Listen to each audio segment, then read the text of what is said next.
The Neverland tapes, what Michael recorded but never released. Somewhere in a vault in Los Angeles, there are over 150 unreleased Michael Jackson recordings that the world has never heard. Not demos, not outtakes. Complete, fully produced tracks that Michael specifically chose to lock away. For decades, fans have wondered what's on those tapes. But here's what most people don't know. Michael didn't just record music at Neverland. He recorded conversations, thoughts, creative processes, and personal reflections that reveal a side of him the public never saw. And there was one particular tape that his inner circle tried desperately to keep hidden. A tape that would change everything people thought they knew about the King of Pop. This is the story of what Michael Jackson recorded but never released, and exactly why those tapes matter more than any album he ever put out. Let me paint the picture for you. In 1988, Michael Jackson purchased a 2,700-acre property in Los Olivos, California for $19.5 million. He renamed it Neverland Ranch. But Neverland wasn't just a home. It was a creative fortress.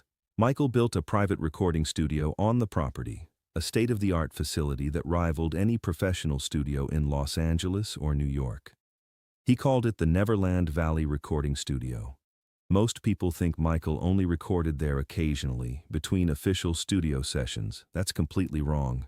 Michael recorded at Neverland constantly, day and night, sometimes for weeks without leaving the property. Here's where it gets interesting. Matt Forger, Michael's longtime engineer and collaborator, revealed something that changes everything. He said Michael would often record himself talking through ideas, singing melody lines, working through arrangements, sometimes for hours at a time. These weren't structured recording sessions. These were creative streams of consciousness. Michael would sit at the piano, start playing, and let the recorder run. No producers, no executives, no deadlines, just Michael and the music. The studio at Neverland was equipped with the best technology money could buy. A custom-built SSL console, vintage microphones that had been used on records by the Beatles and Stevie Wonder, digital and analog recording systems running simultaneously because Michael wanted options. He had a specific Neumann U47 microphone that he used for all his lead vocals. That same microphone captured his voice on Billie Jean, Thriller, and Bad. It was practically an extension of his voice. Engineers who worked there said the room had an energy unlike any other studio. Maybe it was the isolation of the ranch. Maybe it was the creative freedom. Or maybe it was just Michael's presence making every recording feel significant. Now here's the kicker. Michael was obsessed with preservation. He kept everything. Every vocal take, every instrumental variation, every spoken word between takes. Bruce Swedian, who engineered Thriller and Bad, said Michael treated the recording process like a painter treats sketches. He wanted every version documented because he believed the creative journey was as important as the final product. That means there are recordings of Michael explaining his thought process, debating lyric choices, discussing chord progressions, laughing at mistakes, talking to himself about what worked and what didn't. Think about what that means. The world knows the final version of Billie Jean. But somewhere in those archives is Michael explaining why he chose that bass line, why he structured the verses that way, what story he was really trying to tell. The public heard Beat It. But there's a tape of Michael working through the guitar solo arrangement with Eddie Van Halen, discussing exactly what emotion he wanted that solo to convey. These aren't just recordings. These are windows into Michael's mind. But that's not all. Michael's creative process went far beyond music. Bill Whitfield, one of Michael's longtime bodyguards, shared something that most people don't know. He said Michael would often walk around Neverland with a small tape recorder, speaking ideas into it. Poetry, short stories, film concepts, philosophical thoughts. Michael didn't just think about music. He thought about art, storytelling, the human condition, and he recorded all of it. This is where it gets deeply personal. Michael's relationship with recording technology was unique. He grew up in studios. From the age of 5, he was surrounded by microphones, tape machines, recording equipment. The studio wasn't just a workplace for Michael. It was a safe space, a place where he had complete control, a place where he could be vulnerable without judgment. Brad Sundberg, who worked as Michael's technical director for years, said something that really stuck. He said Michael felt more comfortable expressing himself through a microphone than in face-to-face conversation. That recorder was his confidant. Here's exactly how that matters. When the allegations hit in 1993, Michael went through one of the darkest periods of his life. He canceled the Dangerous tour. He went into seclusion. The world saw him crumbling publicly. But here's what nobody knew. During that time, Michael was recording, not music, himself, his thoughts, his pain, his confusion, his anger. Frank Cassio, a close friend who was at Neverland during that period, later mentioned that Michael would spend hours alone in the studio, just talking into microphones, processing, trying to make sense of what was happening to him. Those tapes exist, they've never been released, but people who've heard them say they're devastating, not because they're confessional in a tabloid sense, but because they're raw, unfiltered. The real Michael, without the public persona, without the carefully crafted image, without the PR strategy. Just a man trying to understand why the world turned on him. But wait, if these tapes are so powerful, why haven't they been released? Here's the truth. After Michael's death in 2009, his estate went through the archives. They found hundreds of hours of unreleased material, music, spoken word, personal recordings.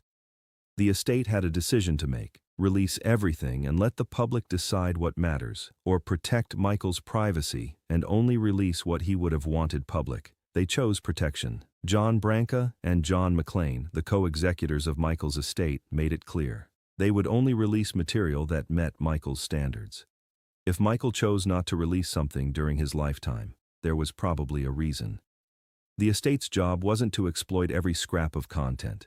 It was to honor Michael's artistic vision and personal boundaries. Now, here's where it gets even more complicated. Some of those unreleased recordings aren't just personal reflections. They're unfinished collaborations with other artists. There are tapes of Michael working with Prince, recorded during a brief period in the late 80s when they considered collaborating.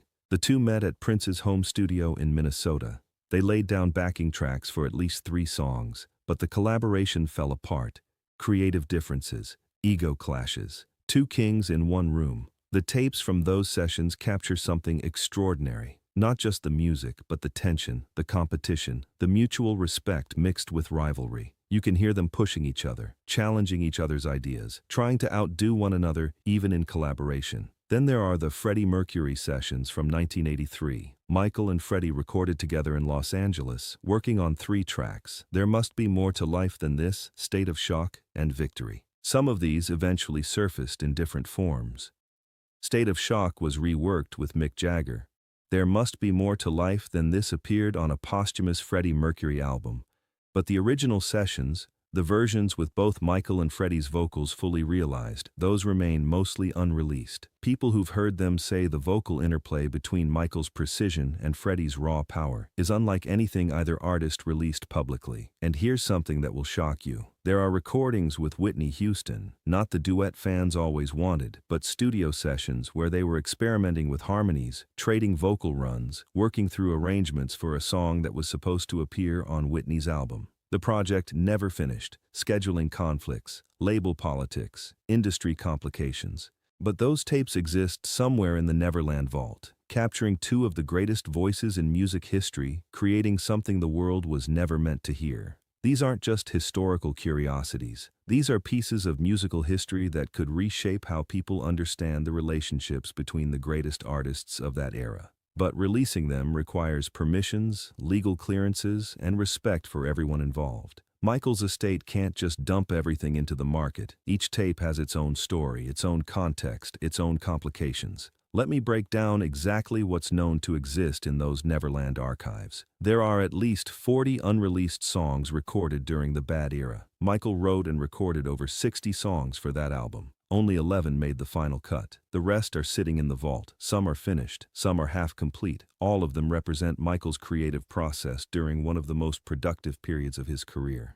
There are over 30 songs from the Dangerous sessions. Michael recorded constantly between 1989 and 1991. Teddy Riley, who produced much of that album, said they had enough material for 3 albums. Michael only released 1. The rest stayed at Neverland. There are recordings from the Invincible era, some of which took years to produce. Michael was a perfectionist. He would record a vocal line 50 times, trying to get the exact emotional tone he wanted. All 50 takes still exist. Engineers kept everything because Michael sometimes changed his mind and wanted to revisit earlier versions. And then there are the completely unknown projects. Albums that were planned but never announced. Collaborative projects that were discussed but never finalized. Experimental tracks where Michael tried different genres, different sounds, different approaches that didn't fit the commercial expectations of what a Michael Jackson album should be. But here's what makes the Neverland tapes truly irreplaceable. It's not just the music, it's the context. Michael would often record voice memos before or after recording sessions, explaining what he was trying to achieve, what inspired a particular song, what emotion he was trying to capture, what message he wanted to convey. Those voice memos are still there, attached to the music files, creating a complete picture of Michael's artistic intent. Imagine hearing Stranger in Moscow and then hearing Michael explain exactly what he was feeling when he wrote it, what images were in his mind, what he wanted listeners to feel. Imagine hearing Earth Song and then hearing Michael's spoken reflection on environmental destruction, human cruelty, and the responsibility of artists to speak truth. That's what exists in those archives, not just songs, stories. Here's exactly how to think about it.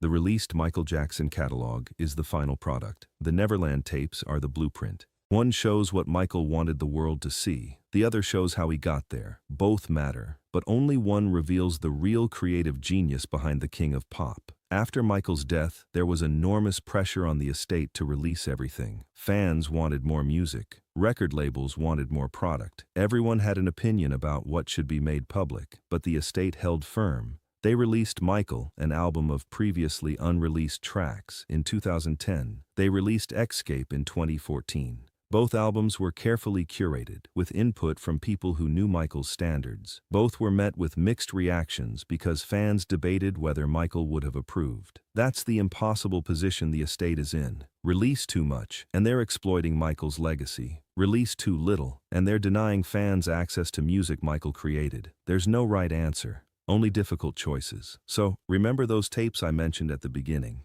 The ones Michael recorded during the 1993 allegations, the personal reflections, the raw, unfiltered pain, those will probably never be released. Not because they're scandalous, but because they're private. Because Michael deserves the dignity of keeping some things to himself. Because not everything needs to be consumed by the public. The Neverland tapes represent something bigger than unreleased music. They represent the gap between the public figure and the private person, between the icon and the human, between what we think we know about Michael Jackson and who he actually was. Those tapes exist as a reminder that even the most famous person in the world deserves spaces that remain untouched by public scrutiny. Michael Jackson recorded thousands of hours of material at Neverland. Some of it will eventually be released. Some of it will remain locked away forever. And maybe that's exactly how it should be, because the real legacy of those tapes isn't what's on them. It's what they represent, a creative mind that never stopped working, an artist who documented everything because he believed in the value of the process, not just the product, a human being who needed a private space to think, to create, to exist without the weight of the world watching. The Neverland tapes aren't just unreleased music, they're proof that Michael Jackson was more than the moonwalk, more than the hits, more than the controversies. He was an artist in the truest sense, someone who created because he had to. Someone who recorded because the act of capturing sound was how he made sense of the world. Someone who left behind a legacy that goes far deeper than what made it to radio. So there you have it. The real story of what Michael Jackson recorded but never released. If you enjoyed this video, make sure to like and subscribe for more content like this. Thanks for watching, and I'll see you in the next one.